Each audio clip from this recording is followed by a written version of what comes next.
Boa noite a todos, sejam todos muito bem-vindos à nossa reunião aqui do NEP Gisiel, parceria com o Espiritismo.net.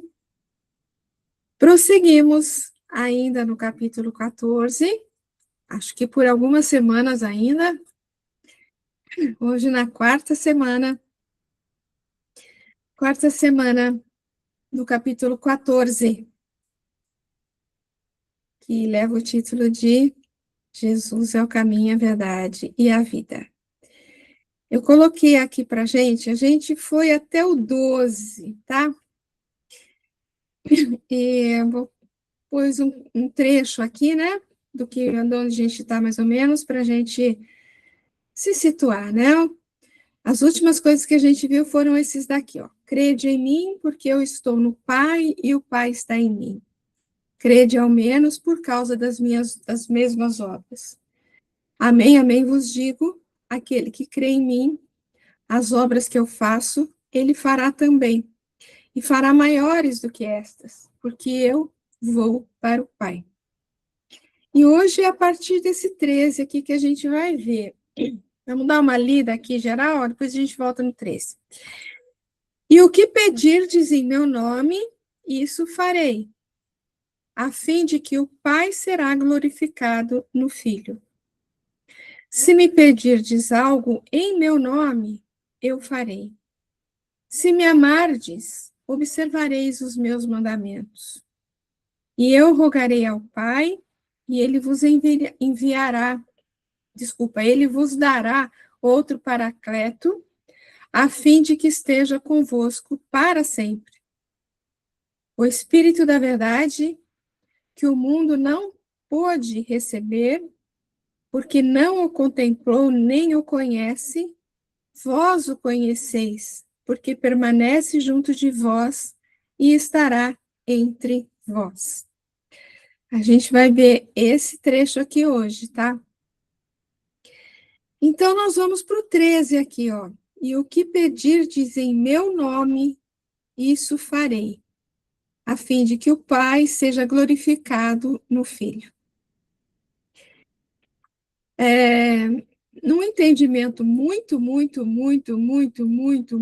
raso, a gente pode olhar para isso e falar, qualquer coisa que eu quiser, eu vou pedir e vai acontecer, né? E vai acontecer. Eu quero ganhar na Mega Sena no final do ano, né? E vai acontecer. Não é isso, né? Obviamente que não é isso, né? Então, vai ser muito lindo a questão aqui que o Cláudio Fajado colocou para a gente. E com relação a esse glorificado, né? Mas eu vou deixar para falar isso depois. Vamos falar aqui primeiro isso aqui. E o que pedirdes em meu nome?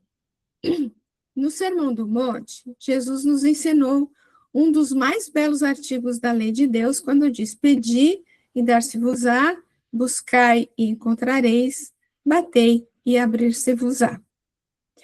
Aqui ele complementa o que dissera, dando uma qualidade maior ao ato de pedir. Pedir em meu nome, ele acrescenta, né? Muitas coisas assim são repetidas, né? A gente comentou isso semana passada, né? São repetidas, mas no momento que volta com alguma coisinha a mais, né? E aqui o pedir, né? Pedir, buscar, e aqui ele colocou pedir em meu nome, né? Isso que foi acrescentado aqui, né? Ainda no próprio evangelho atribuído ao discípulo amado, o discípulo amado é o João, né? Que a gente sabe. Ele aprofunda a ideia. E é no capítulo 15 que a gente ainda vai ver, né? A gente está no capítulo 14, olha. Ele vai colocar: se permaneceis em mim, e se minhas palavras permanecem em vós, pedi o que quiserdes, e isso vos será concedido. Então, quando a gente consegue essa condição, né? Se permaneceis em mim, e as minhas palavras permanecerem em vós, quer dizer, já vai haver aqui uma comunhão perfeita, né, entre nós e o Cristo aqui, né? Então, se eu pedir alguma coisa nessa comunhão perfeita, eu vou saber o que pedir, né, gente? E no momento, provavelmente a gente ainda não sabe pedir as coisas que realmente são necessárias para a nossa vida, para a nossa permanência aqui, para para a nossa evolução, né? Por isso que essa questão do pedir e dar-se usar, né, fica tão mal compreendida, né, em alguns momentos. Mas vamos trabalhar um pouquinho isso. E ele coloca um entendimento que eu achei muito interessante aqui para frente, gente. Olha, vamos prosseguir aqui. Portanto, pedir em nome do Cristo é permanecer nos seus ensinamentos, é deixar que suas palavras deem frutos consoante o amor por ele vivenciado. É aquela conexão que a gente acabou de falar, né? É trabalhar nessa comunhão aqui de pensamentos, de permanecer nos ensinamentos, como ele fala aqui, né? Só quando agimos assim, temos a devida segurança ou respaldo daquele que tudo sabe. Pois deixando o Cristo viver em nós, tudo alcançaremos por estarmos de acordo com o equilíbrio universal. É o que fica claro na expressão e o que pedirdes, ou seja, qualquer coisa, qualquer coisa. Mas vamos prosseguir ainda um pouco mais, ó. Eu o farei. Olha o que ele coloca aqui, que eu achei fantástico isso aqui, gente, olha. O sentido real desse versículo, como ensina o professor Pastorino, é o eu fará. O eu, Cristo, é que vai fazer. Pois, na verdade, só o eu, isto é, o eu interno, ou a centelha divina, a gente falou tanto da centelha divina semana passada, que há em nós, quando unificada com as leis imutáveis da criação, conseguirá realizar todas as coisas. Lembrando que ele fala, né, vós sois deuses, fareis todas as coisas que eu faço e muito mais, né? Porque no momento que a gente chegar nesse momento, nessa condição, né, que o eu interno já está assim vibrando em sintonia mesmo com Cristo, né? Aí essas coisas serão possíveis na nossa vida. É por ingenuidade ou atavismo religioso que temos entendido esse texto, achando que Jesus pode tudo fazer por nós. E é preciso compreender que ele é o educador mor.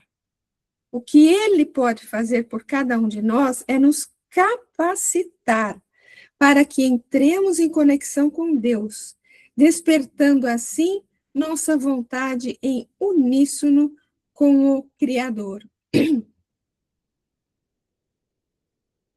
Para que o Pai seja glorificado no Filho. Aqui ele coloca um pouquinho diferente, vamos voltar lá no versículo nosso, e o que pedirdes em meu nome, isso farei, a fim de que o Pai seja glorificado no Filho. Só um pouquinho diferente aí, para que o Pai seja glorificado no Filho. A glorificação do Pai no Filho, a gente já trabalhou um pouquinho disso semana passada também, né? É a plena realização da lei na criatura, quando esta atinge o ápice do seu processo evolucional, ou a presença do Deus em si. É quando a gente consegue exalar aquele, né, exteriorizar aquela centelha divina, como a gente falou semana passada. Assim, quando o ser chega àquele momento de unificação com o eterno, que possibilita a ele pedir em nome do Cristo, isto é, agir com soberania, o Pai é glorificado no Filho, pois se cumpre o objetivo da criação, que é a perfeição, mesmo que relativa, da criatura. E isso só se dará quando o eu estiver amadurecido, pronto para a manifestação plena da verdade, conforme expressam essas palavras. Eu o farei. O eu não é Jesus, é eu mesmo, né? E aqui eu queria comentar uma coisinha. com relação a essa questão de glorificar, né? Aqui atrás, no versículo, no slide anterior, ele lembrou da questão que Jesus é o educador mora, nosso maior mestre, né? É o nosso maior mestre. E no nosso Papo de Neve, gente, da semana passada, nós estivemos com o... Nossa Senhora, me fugiu o nome dele. Caraca, me fugiu o nome dele, eu gosto tanto dele.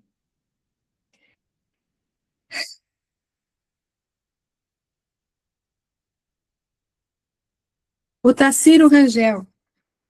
O Tarsilo Rangel é um cientista, né, ali da USP, lá de São Carlos, né, amigo do nosso querido Arthur Valadares, né, e, e ele comentou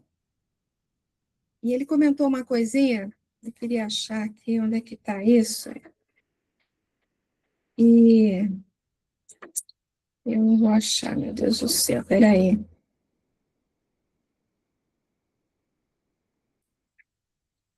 É só um pouco, gente.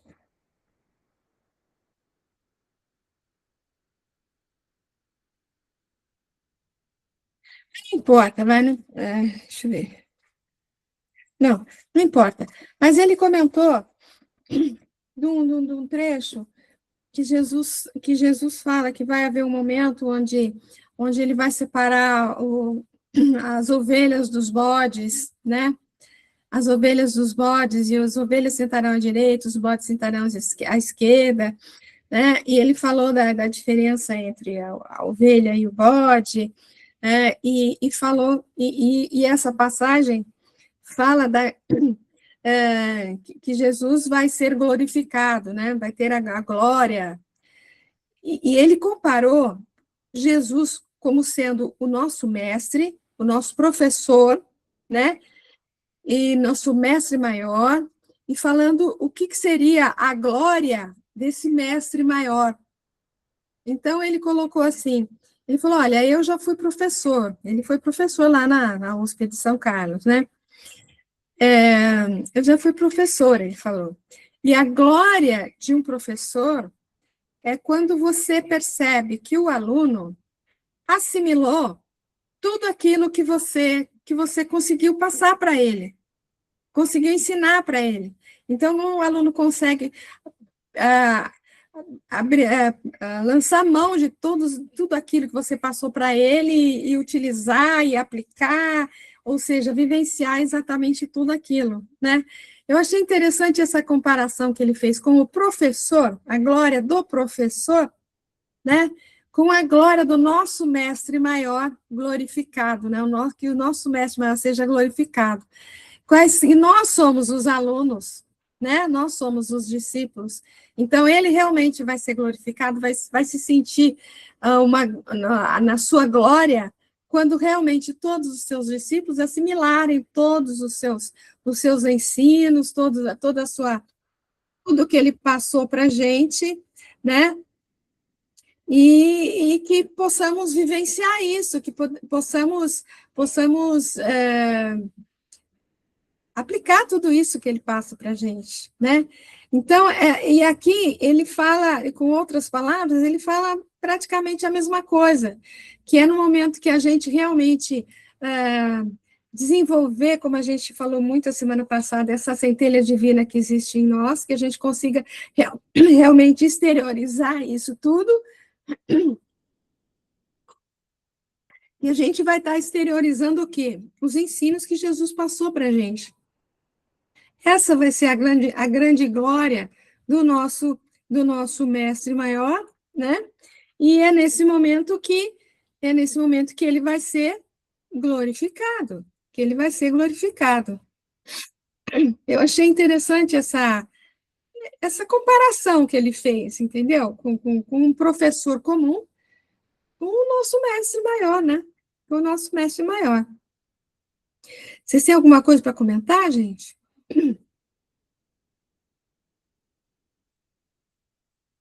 Porque no momento que a gente realmente assimilar tudo isso, tudo que o mestre passar, aí você vai conseguir fazer tudo que o mestre faz, né? Ou seja, vós sois deuses, fareis tudo que eu faço e muito mais. Né? Portanto, na hora que você pede em nome de Jesus, é porque Jesus já habita em você. Já habita em você. Então, é esse Cristo interior que está fazendo esse pedido. E quando esse Cristo interior tem essa amplitude, a gente, como a gente falou no começo, a gente vai saber o que pedir, a gente não vai pedir para ganhar na Mega Sena, por exemplo, né? A gente vai pedir coisas que realmente façam sentido para o nosso crescimento, para a nossa evolução, né? Ou vamos estar pedindo para auxílio de alguém em prol do próximo, né? Não um pedido egoísta, vamos dizer assim, mas um pedido considerando a família universal, né? Comentários, crianças? Não? Sem comentários? Eu não sei se eu me fiz entender. Muito bem, por isso que está tranquilo. Então tá bom, tudo bem. Vamos prosseguir mais um bocadinho, então, vai? Opa. Então, olha, o seguinte é a mesma coisa. Se me pedirdes algo em meu nome, eu farei. Eu farei. É aquela coisa que a gente falou também, né? Que muitas coisas são repetidas para que haja uma fixação daquilo, para que fique mais claro, né? Então, se pedirdes qualquer coisa em meu nome, eu farei. Esse versículo diz o mesmo que o anterior. A repetição aqui tem um objetivo didático, funciona como uma conclusão, firma ainda mais o que ele estava a expor. É de grande oportunidade esse ensinamento desse modo necessário se faz ser bem claro e objetivo, isto é, de um modo que não fira a economia da vida, definitivo, se em oposição ao andamento natural do universo. Se quisermos qualquer coisa em nome do Cristo, tudo alcançaremos. É da lei. E nada é possível em definitivo se em oposição ao andamento natural do universo. Quer dizer, ai, tá repetido aqui, né, gente? Desculpa.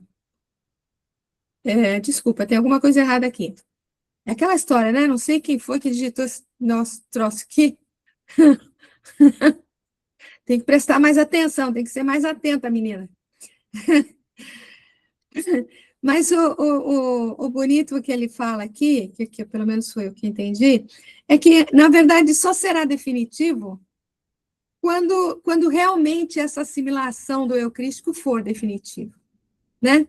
Só isso, é isso que eu entendi aqui, que isso é o mais importante aqui.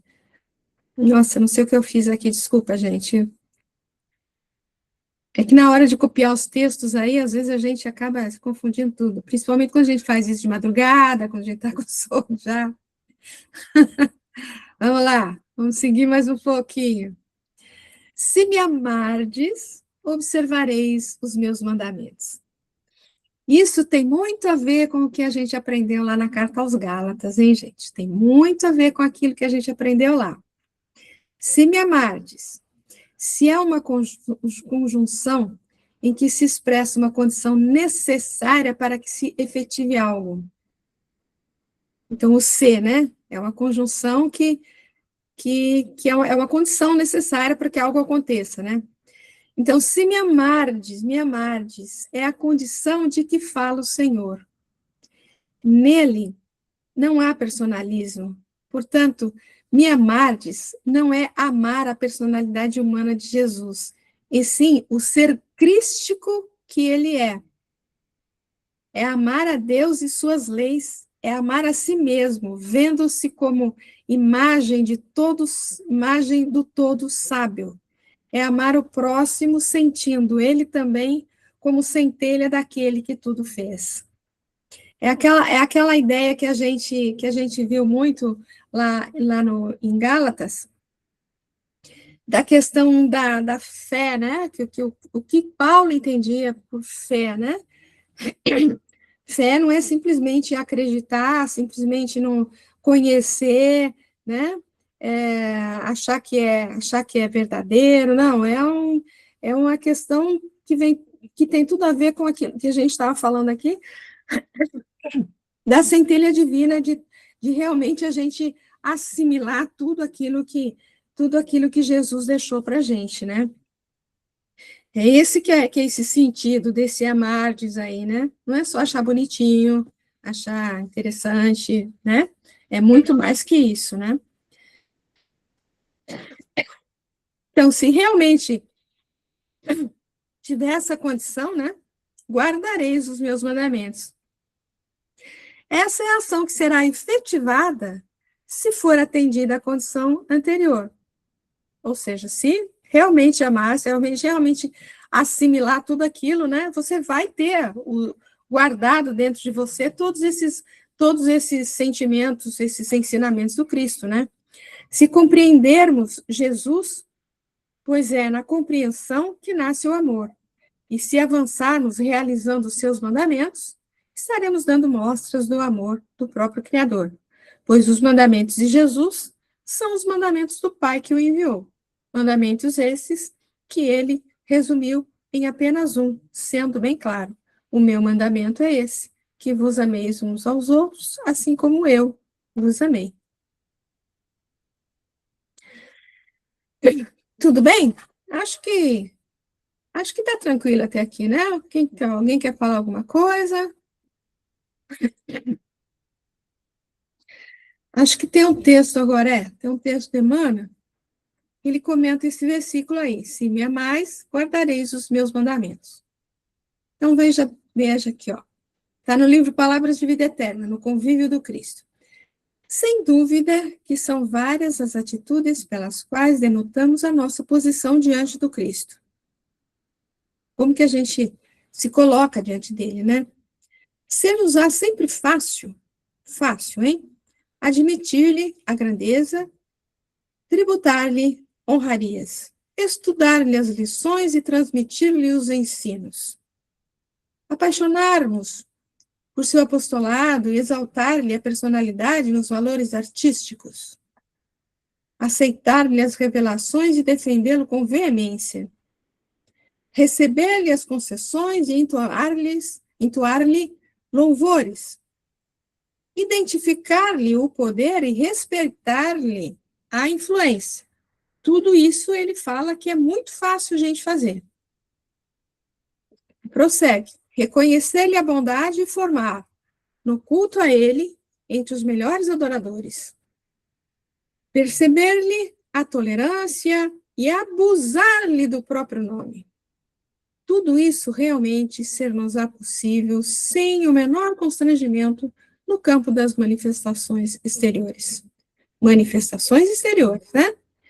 Entretanto, para usufruir a intimidade de Jesus e senti-lo no coração, é imprescindível amá-lo, compartilhando-lhe a obra e a vida.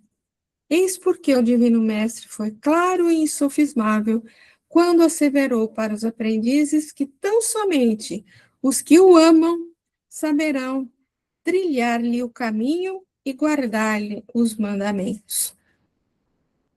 É aquela coisa, né, que o pessoal costuma falar, né? É fácil colocar o Cristo na camiseta, né?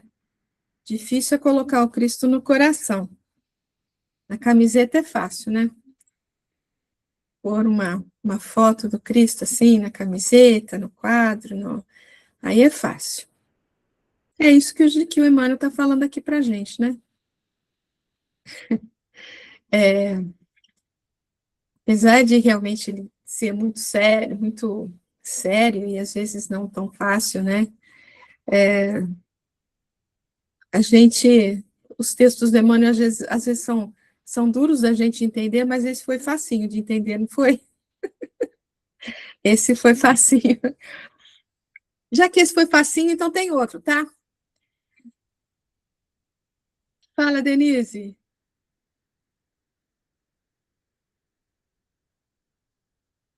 Se você está falando, você está com o microfone fechado.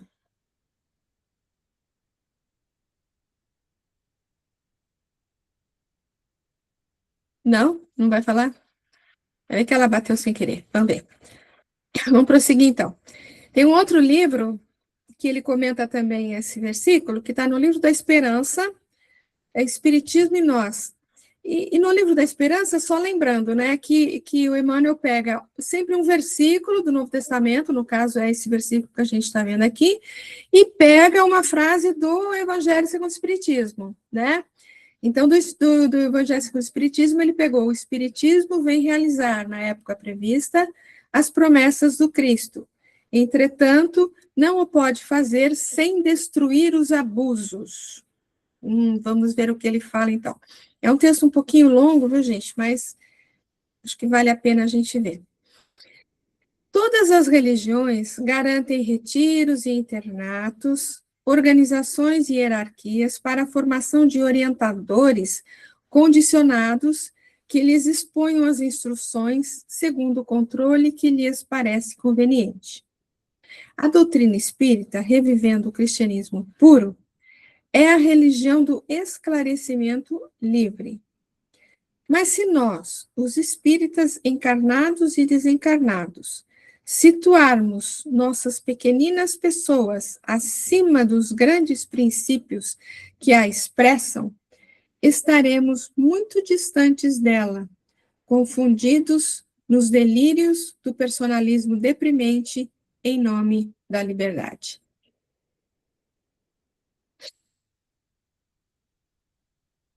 Vamos prosseguir. Os itens, você está vendo que os itens aqui vão ser longos, tá vendo? Ó, cada slide é um item que ele colocou, tá? Olha, todas as religiões amontoam riquezas terrestres através de templos suntuosos, declarando que assim procedem para render homenagem condigna à divina bondade. A doutrina espírita, revivendo o cristianismo puro, é a religião do desprendimento. Entretanto, se nós, os espíritas, encarnados e desencarnados, encarcerarmos a própria mente nas hipnoses de adoração a pessoas ou na ilusão de posses materiais passageiras, tombaremos em amargos processos de obsessão mútua, descendo à condição de vampiros intelectualizados uns dos outros, gravitando em torno de interesses sombrios e perdendo a visão dos planos superiores. Ele foi duro, hein? Ele foi duro.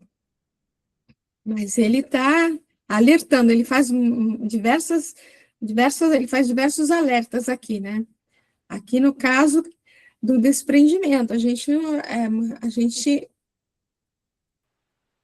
conhece alguns lugares, né, que se preocupam em fazer coisas maravilhosas, assim, em termos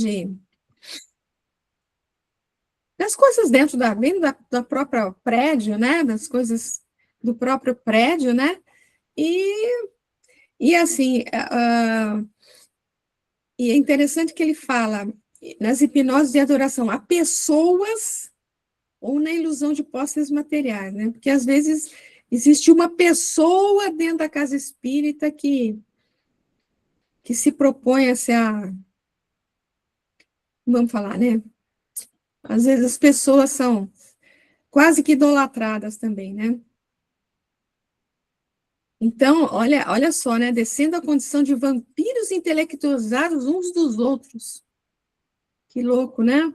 O que se coloca numa posição maior, vampirando os menores, e os menores vampirando os maiores.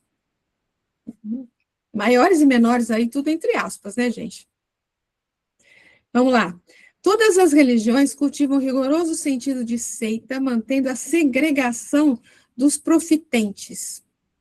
A doutrina espírita, revivendo o cristianismo puro, é a religião da solidariedade. Contudo, se nós, os espíritas encarnados e desencarnados, abraçarmos aventuras e distorções em torno do ensino espírita, ainda mesmo quando inocentes e piedosas, na conta de fraternidade, levantaremos nossas inquisições do fanatismo e da violência contra nós mesmos.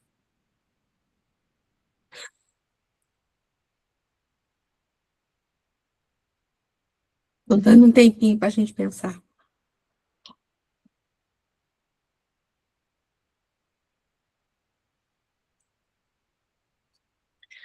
Outro. Todas as religiões sustentam claustros ou discriminações a pretexto de se resguardarem contra o vício. A doutrina espírita, revivendo o cristianismo puro, é a religião do pensamento reto. Todavia, se nós, os espíritas encarnados e desencarnados, convocados a servir no mundo, desertarmos do concurso aos semelhantes, a título de suposta humildade ou por temor de preconceitos, acabaremos inúteis nos círculos fechados da virtude de superfície. Nossa, gente, eu lembro, não vou falar nem nome, nem lugar, nem nada, mas eu presenciei, né, um evento que eu fiquei tão sem saber o que falar, né? Porque foi pedido, num determinado momento lá, uma vibração, uma orientação para determinada pessoa. Aí uma outra pessoa que estava presente, ele falou assim, mas não vai adiantar nada, não vamos fazer não, porque não adianta nada, ela é uma pessoa que não adianta a gente falar para ela, olha, nesse momento você fica em oração, que ela não vai ficar, não adianta nada falar para ela que ela não vai ficar, ela não vai, sabe, bom, enfim, a gente falou diversas coisas lá da pessoa. Quer dizer, como que eu não vou fazer uma vibração para uma pessoa, esteja ela em que condições estiver, né? Será que nós não precisamos fazer essas vibrações exatamente para as pessoas que estão, assim, espiritualmente, né, com dificuldades? Não é verdade? Então, Jesus mesmo falou, né, que ele veio para quem? Para os doentes. Exatamente. As pessoas que precisam, não foram para os sábios, nem para os sãos, não. Pois é. Nossa, eu me lembro que eu fiquei assim tão... Eu lembro que eu não falei nada, porque... O que eu ia falar? Mas todas as religiões, de um modo ou de outro, alimentam representantes e ministérios remunerados. A doutrina espírita, revivendo o cristianismo puro, é a religião da assistência gratuita. A gente fala muito sobre isso, né? No entanto, se nós, espíritas, encarnados e desencarnados, fugirmos de agir, viver e aprender à custa do esforço próprio, incentivando tarefeiros pagos e cooperadores financiados, cairemos sem perceber nas sombras do profissionalismo religioso. Isso é evidente, né, gente? Não precisa nem comentar, acredito, né? Mas se alguém quiser comentar, fica à vontade. Todas as religiões são credoras de profundo respeito e imensa gratidão pelos serviços que prestam à humanidade. Nós, porém, os espíritas encarnados e desencarnados, não podemos esquecer que somos chamados a reviver o cristianismo puro, a fim de que as leis do bem eterno funcionem na responsabilidade de cada consciência.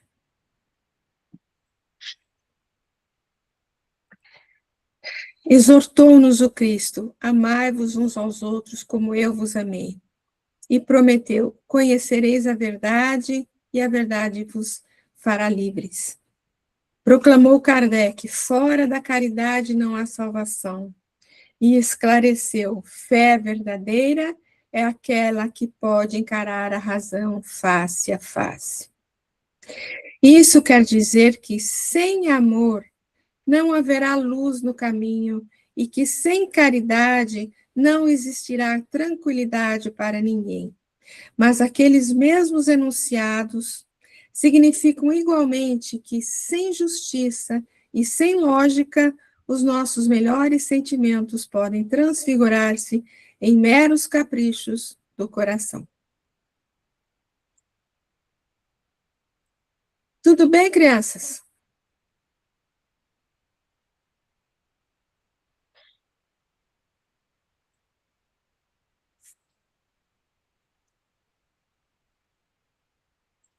Prosseguindo. E eu rogarei ao Pai, e ele vos dará outro Paracleto, a fim de que esteja convosco para sempre. Esse esteja convosco para sempre, eu tinha uma maneira de entender, né? Mas eu achei que o que o Cláudio Fajardo coloca aqui é por demais interessante e assim, só vem como que finalizar todo esse pensamento que a gente teve com relação a, no momento que a gente realmente assimilar todo o ensinamento do Cristo, no momento que a nossa centelha divina conseguir ser exteriorizada, né? No momento que realmente tudo aquilo fizer parte integrante de mim, né? Que eu realmente estiver vivenciando tudo, aí ele vai estar sempre comigo mesmo. Não tem como não estar, né? Mas vejam aqui, ó. E eu rogarei ao Pai. Oh, meu Deus, uma prece de Jesus para nós, né? A oração de Jesus em favor de qualquer um de nós. Nossa Senhora, olha só o poder disso. É a intercessão dele junto ao Pai. Ela é de grande valor, pois Jesus, como Espírito superior que é, conhece leis que desconhecemos, sabe de mecanismos que regulam o funcionamento do universo que ainda ignoramos. Dessa feita, ele pode atuar visando o melhor para nós. Todavia, é preciso que se saiba que ele nada pode fazer por nós se não consentirmos. Se não consentirmos. Portanto, melhor ainda é a intercessão feita pela própria criatura, olha só, quando esta, de posse de um entendimento superior, deixa o seu ser divino entrar em contato com a inteligência suprema do universo, fazendo com que o bem presente nela se manifeste espontaneamente. Eu rogarei ao Pai, ou o eu profundo, interior, né? Através do Cristo, intercederá perante a divindade. Mas tu, quando orares, entra no teu aposento e fechando a tua porta, ora teu Pai, que vê o que está oculto, e teu Pai, que vê o que está oculto, te recompensará. Que vê o que está oculto, que vê o que tem lá dentro, que existe lá dentro de você, né? Que vê tudo que está ali, como que você está, já está seguindo? Já está seguindo os ensinamentos do meu filho? Já aprendeu direitinho? Já botou tudinho dentro do teu coração? É assim que eu quero te ver. É assim, né? Gente, é isso. Então, olha, eu achei tão bonito isso aqui, gente. Desde a semana passada eu estou achando esse negócio tão lindo, né? Eu voltei aqui, tá? A oração de Jesus em favor de qualquer um de nós. É coisa mais linda de Deus. Portanto, melhor ainda é a intercessão feita pela própria criatura. Quando essa de posse do entendimento superior, quer dizer, no momento em que realmente eu já assimilei tudo aquilo, já estou vivenciando tudo aquilo, né? Eu já estou em plena comunhão com o mundo maior, com a inteligência suprema, ele fala aqui, né? Então, eu vou saber o que pedir, que eu quiser que aconteça realmente vai ser a vontade divina, porque a vontade, eu vou estar em comunhão com a vontade divina. Eu vou estar, eu vou estar realmente fazendo, né, cumprindo a vontade do Pai. É lindo demais. E ele vos enviará, vos dará, né, ele vos dará um outro consolador.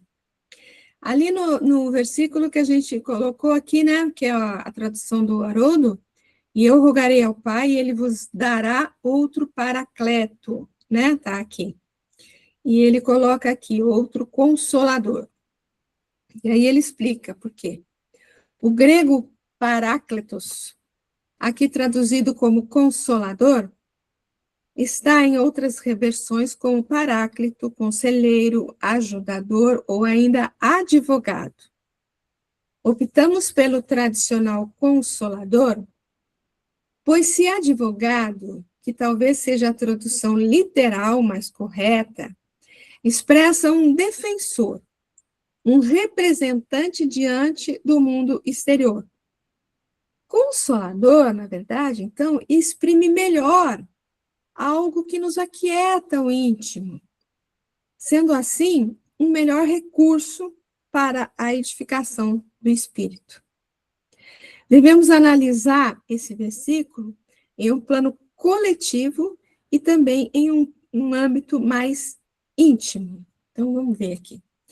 O movimento espírita tem visto nesse Consolador prometido por Jesus o advento do Espírito de verdade. Ou seja, o Espiritismo em sua feição consoladora e em seu aspecto de verdade. E, se analisarmos devidamente essa situação,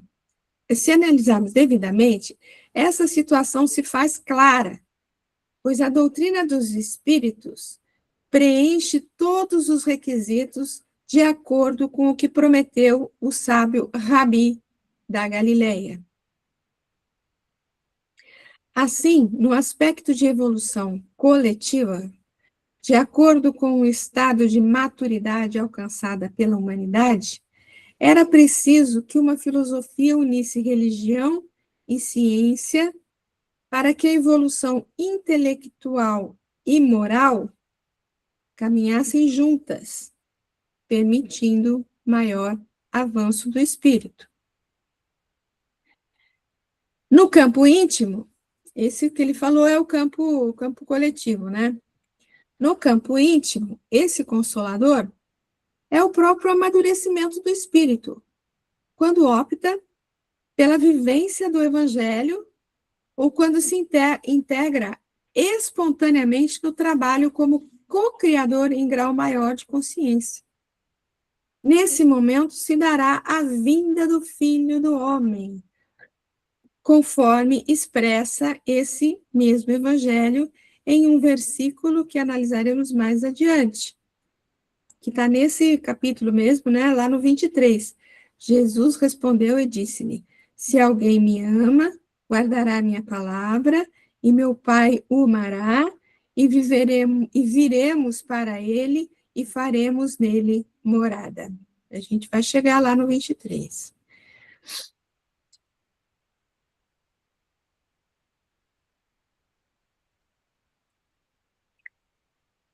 Tudo bem até aqui? Ninguém fala nada hoje, né? Estão assustados? É porque é muito bonito. É bonito mesmo, né, gente? Eu tô achando lindo estudar esse capítulo, vocês não fazem Esse ideia do quanto. eu, então, me deu um. Né? Sou eu. Ai, tá tão bonito, não tem que falar, é só ouvir, ler. Não sei, para mim, né? Para mim tá sendo assim.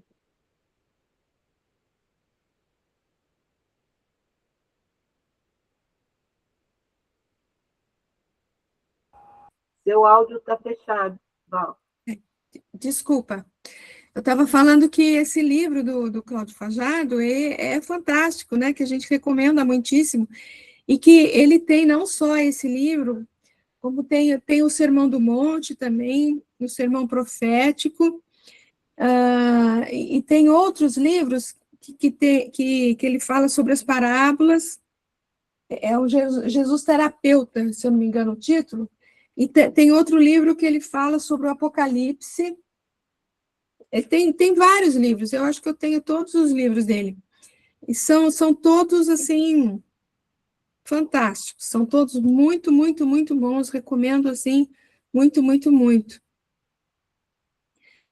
Então, vamos prosseguir mais um bocadinho aqui, vai lá.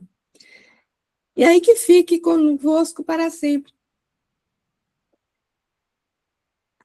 A expressão é clara, para que fique convosco para sempre. É que o valor conquistado, olha só, o valor conquistado, o amadurecimento alcançado, a autoridade adquirida pela vivência moral são definitivos e não se perdem jamais.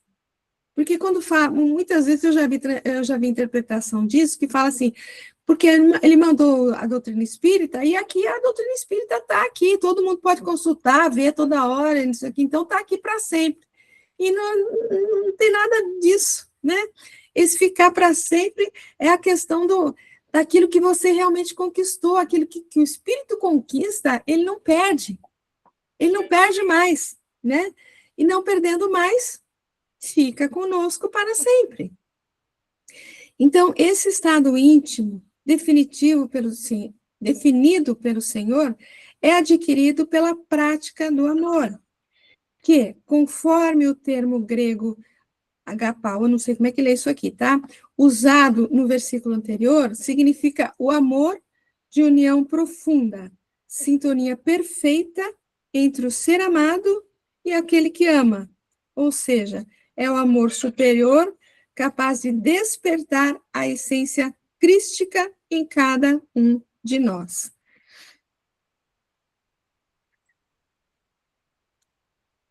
Quando aprendermos a amar realmente, né? Esse amor puro que ele nos ensinou, aí sim, né? Conseguiremos realmente chegar.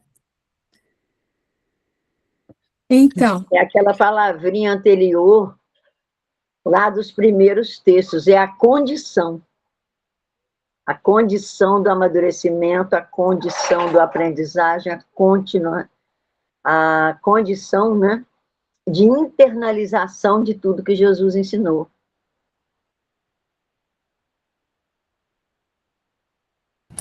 exatamente. Desculpa, pequenininha, saí atropelando, né? Não, pode falar à vontade. Vocês têm mais a que falar, pelo amor de Deus. Falem muito, falem sempre. Por favor. Então, olha, aí tem um texto de Emmanuel. Tem mais algum comentário, mais alguma coisa? Eu achei que ele finalizou bem essa questão, tudo que a gente estava falando né, do amado, do pedir e vos será dado, né?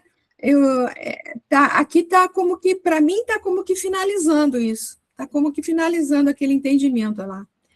Para mim está sendo ótimo também isso aqui. Então, tem o texto de Emmanuel aqui, ó, Entre Irmãos de Outras Terras, com o Chico e o Valdo, na difusão do Espiritismo, que ele comenta esse versículo que a gente já está vendo. E eu rogarei ao Pai, e ele vos dará outro Consolador, para que fique convosco para sempre. Esse outro Consolador, né, muitos comentam que, por que ele fala outro Consolador, né? Porque para a época, ele era o Consolador, né? E o Consolador prometido, que a gente entende como terceira revelação, não deixa de ser ele também, né? Enfim, outro entre aspas aí, né? Na condição daquele Consolador prometido por Jesus à humanidade, o Espiritismo, sem dúvida, atingirá todas as consciências. Entretanto, à frente das múltiplas interpretações que se lhe imprimem nos mais variados núcleos humanos, de que modo esperar o cumprimento da promessa do Cristo? Nesse sentido, recordemos os primórdios da codificação kardeciana. Preocupado com o mesmo assunto, Kardec formulou a questão 798 do Livro dos Espíritos, a qual os seus instrutores espirituais solícitos responderam: certamente que o Espiritismo se tornará crença geral e marcará a nova era na história da humanidade, porque está na natureza e chegou o tempo em que ocupará lugar entre os conhecimentos humanos.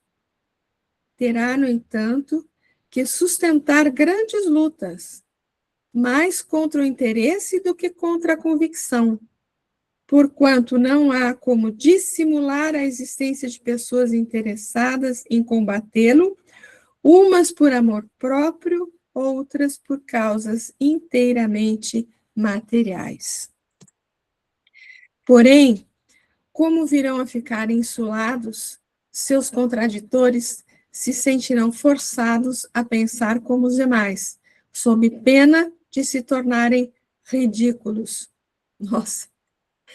Certifiquemo-nos, pois, de que na difusão dos princípios espíritas estamos todos em luta do bem para a extinção do mal, e de que ninguém alcançará a suspirada vitória sem a vontade de aprender e a disposição de trabalhar. E aí, crianças? Tá rindo, Didi? Por que você tá rindo, Didi, minha?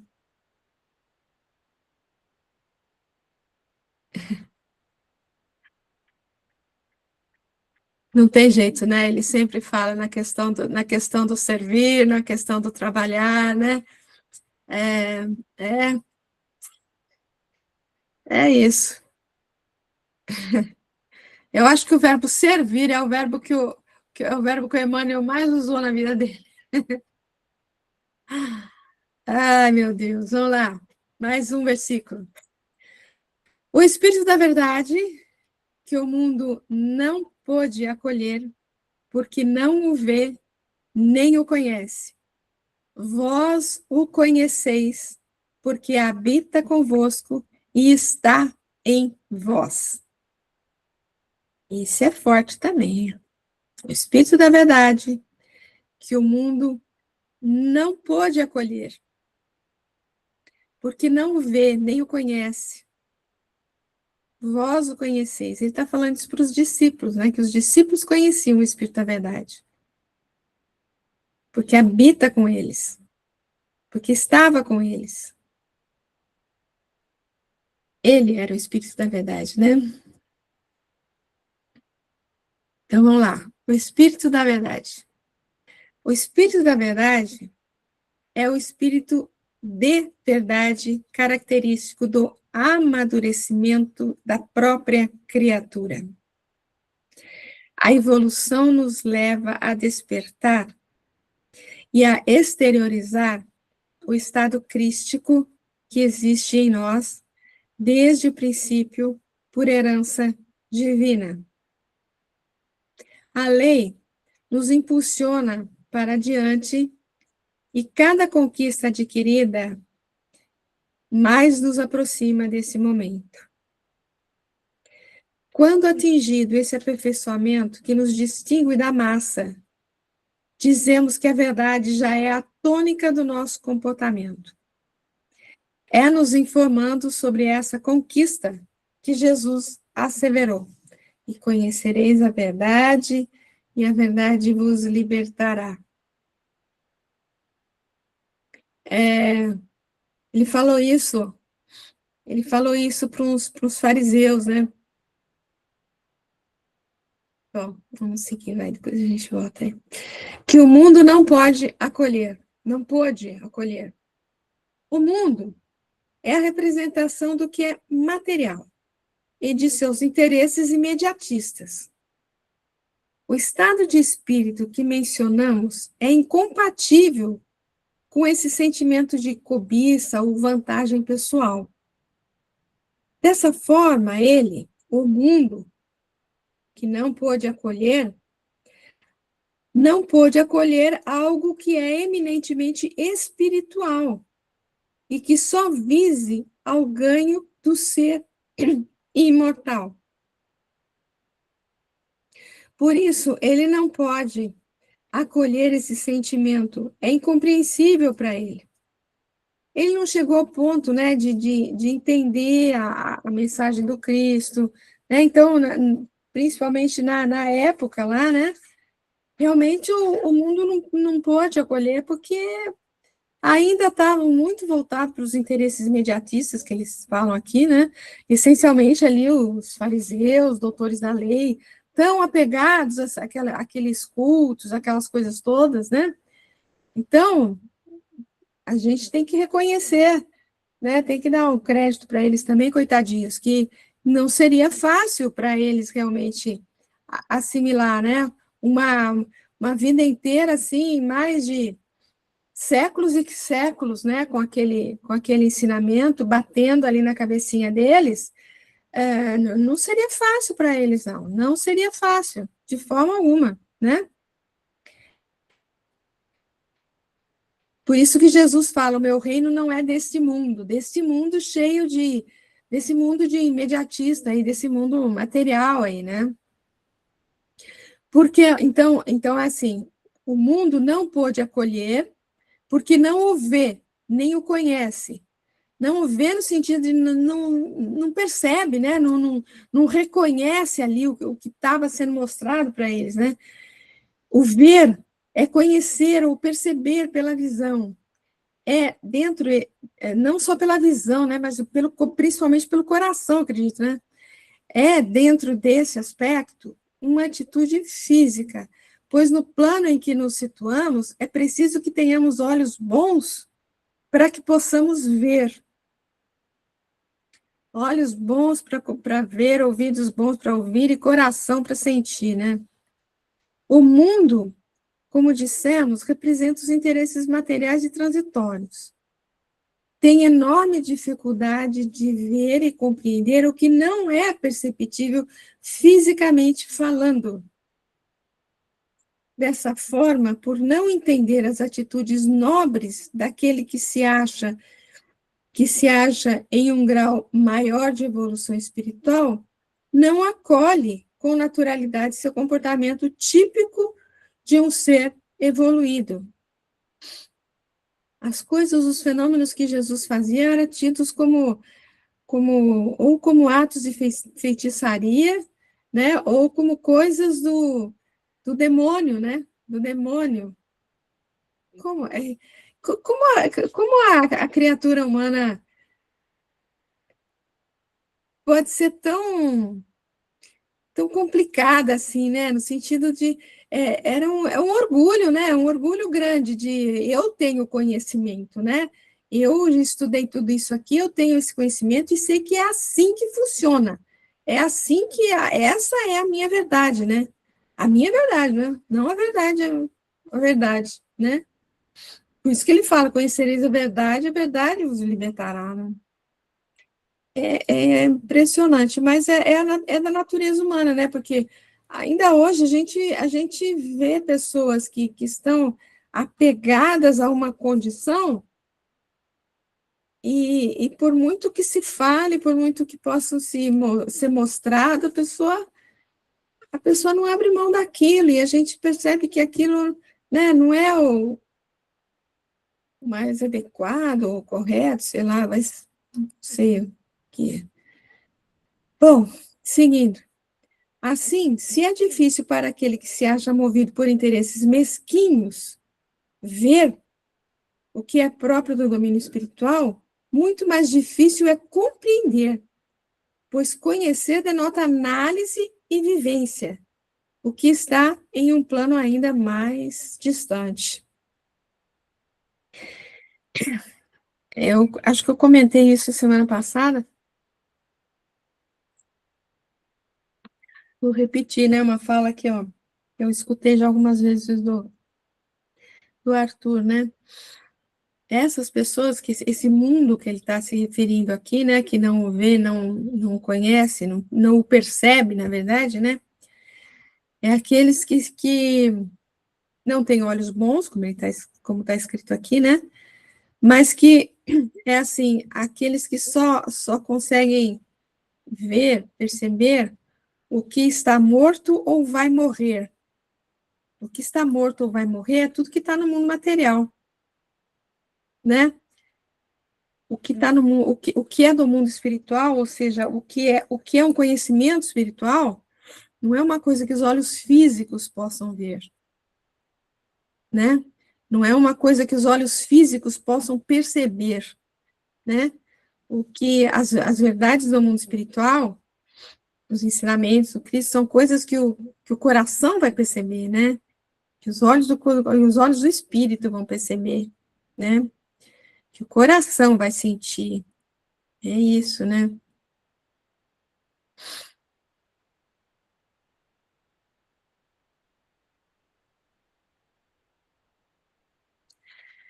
Aí ele fala, vós o conheceis, fala para os discípulos que eles conhecem. Jesus distingue, assim, os seus seguidores. Apesar de muitas vezes eles demonstrarem não perceber o alcance da missão do Senhor e das próprias falhas que eles tiveram, eram os discípulos os espíritos escolhidos para exercer aquela missão. Apesar deles ainda, né, terem dificuldade com muitas coisas, a gente já comentou tanto isso, né, em outras reuniões, né, mas eram os que mais percebiam, né, os que mais tinham condição de sentir isso tudo, né, já tinham eles um grau de amadurecimento superior ao da média dos demais habitantes do planeta naquele momento. Por isso, Jesus diz, vós o conheceis. E as anotações de Marcos confirmam. Porém, tudo declarava em particular aos seus discípulos. Ou seja, como a gente comentou, muita coisa era dita só entre eles ali, porque se ele dissesse lá para os doutores da lei, talvez alguma desgraça pudesse acontecer, né, para ele, né? E mesmo assim, nesse momento que ele está fazendo esse sermão aqui que a gente está estudando, nem o Judas participou. A gente já comentou isso, né? Que nem o Judas estava preparado. O Judas foi depois que Judas saiu que ele realmente começou a dar essas orientações para os discípulos, né? Seguindo mais um pouquinho. Porque habita convosco e está em vós. É aquilo que já dissemos, o estado íntimo de amadurecimento dos discípulos permitia que o Consolador já habitasse com eles e que estivesse neles. Quer dizer, eles não tinham assimilado tudo, mas já tinham assimilado um tantinho, né? Ou seja, era uma conquista já realizada por eles devido à opção pelo Evangelho em suas vidas. É o que deve acontecer conosco se assim também fizermos. Isto é, se realizarmos em nós o trabalho de reeducação moral com base nos ensinamentos da Boa Nova, que é o que a gente está buscando, né? Reeducação esta que, além de nos capacitar para o trabalho permanente em nome do bem, promoverá esse constante dinamismo característico daqueles que se ajustarem aos preceitos divinos. Meu pai trabalha até agora e eu trabalho também. Fala, Didiminha. Eu estou percebendo a integração entre os textos de Emmanuel e do Cláudio. Sim, Como as né? ideias estão caminhando, tipo assim, paralelamente, juntas, né? Repetindo-se. Com certeza. O Cláudio, gente, ele fazia parte do grupo do seu Honório Onofre de Abreu, que iniciou lá o Mildinho e tal. Vocês conhecem, né? Sabem de quem que eu estou falando, né? Então, e o seu Honório, a gente sabe, assim, por alguns alguns depoimentos, assim, de quem convivia com ele, principalmente do Wagner, né, Gomes da Paixão, que inclusive está recebendo alguns livros do Honório, né, fala que ele tinha uma conexão muito grande com o Chico, com o Emmanuel na época, né? Então, sim, isso que você está falando tem tudo a ver, tem tudo a ver, tem tudo a ver. Ele deve estar em sintonia perfeita com o ensinamento com a ideia, né, do Emmanuel. Tem tudo a ver. Bom, sim, criaturas, por hoje, nós vamos parar, porque a mocinha aqui não preparou o resto. Quer dizer, está preparado, sabe? Está preparado, sim, mas está em outro arquivo, porque a gente já estava com quase 200 slides aqui, eu comecei um outro arquivo, porque senão ia ficar muito grande, mas já está preparado, sim. Mas vou parar por aqui, tá? Hoje vocês ficaram muito caladas, vou puxar a orelha de cada uma de vocês, ficaram muito, muito, muito caladinhas, viu? Mas mesmo assim eu agradeço A a gente foi presença. chamada tanta atenção nos primeiros textos para a gente internalizar, né, Jussara? Que a gente achou melhor falar assim, é bom não falar muito hoje não, vamos só prestar atenção. Me deixaram sozinha na Berlinda aqui, não tem nada não, não tem nada não, um dia eu desconto. Um dia eu desconto. Bom, pessoal, muito obrigada, desculpa que hoje realmente foi um pouquinho mais curto, tá? Mas como eu comecei o outro lá, a gente pode até abrir o outro se vocês quiserem, mas eu acredito que acredito que a gente pare por aqui Não, mas foi e riquíssimo, Val, deixa a gente é, Gerber assim, ó, é, fazendo a digestão devagarinho aqui dentro. eu também achei que a gente devia dar uma parada por aqui para dar uma respirar um pouco isso tudo, Dar né? uma Assimilar. relida nesses textos todos para ver a sintonia entre um e outro, assim, vai ser muito bom. Eu vou colocar tudinho agora lá no grupo, tá bom? Então, gente, muito, muito, muito, muito obrigado. Até a semana que vem, se Deus assim o permitir. Aí a gente prossegue a partir daí de onde a gente parou, tá? Eu acredito que a gente, para encerrar esse capítulo, acho que ainda vai acho que umas 3 semanas para a gente encerrar. O outro arquivo, se eu não me engano, também tem, se eu não me engano, é 170 slides, uma coisa assim, é mais ou menos o tamanho desse. Por isso que eu parei mais ou menos no meio, entendeu? Tá? Então, beijinho para vocês, fiquem com Deus, e se Deus assim permitir, né? Semana que vem a gente está de volta. Beijinho, fiquem com Deus, até a próxima.